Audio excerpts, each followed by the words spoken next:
Now to a strange crime alert as people claiming to be anarchists purposely let Portland's Belmont Goats out of their pen in the middle of the night, saying they targeted the nonprofit over homeless sweeps happening nearby. And our Elise Hollis here in studio now after checking with the owners of that nonprofit about the reality of the situation. So the suspects left this one-page letter for the nonprofit, and they said about the Belmont Goats. They said, "In what reality is the comfort of 5 goats valued over the shelter of more than 15 people?" The letter ended with, "In our reality, when we see cruelty and injustice, we push back. So it's time for the Belmont Goats to enjoy a little walk in the park.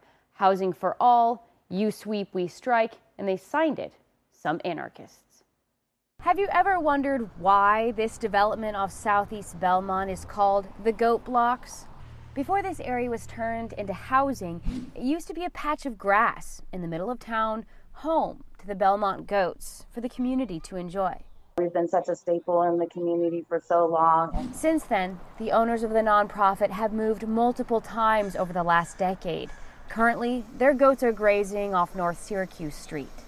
But at 3 in the morning, someone cut through their fence, letting the goats loose. The group of people who did this are claiming to be a group of anarchists that are fighting back on the sweeps, and they see us moving across the street and they're about to sweep that area.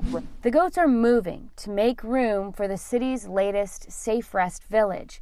The nonprofit says for the anarchists to blame the goats for nearby sweeps is misdirected. We want to support any solution, and we understand that there are no right answers. It's unfortunate, in my opinion, that they aren't willing to reach out, and also that they are willing to put animals at risk. Because the nonprofit says if anyone knows what it's like to be displaced time and time again, it's them. And we feel the pain, because that's what we do, is we move.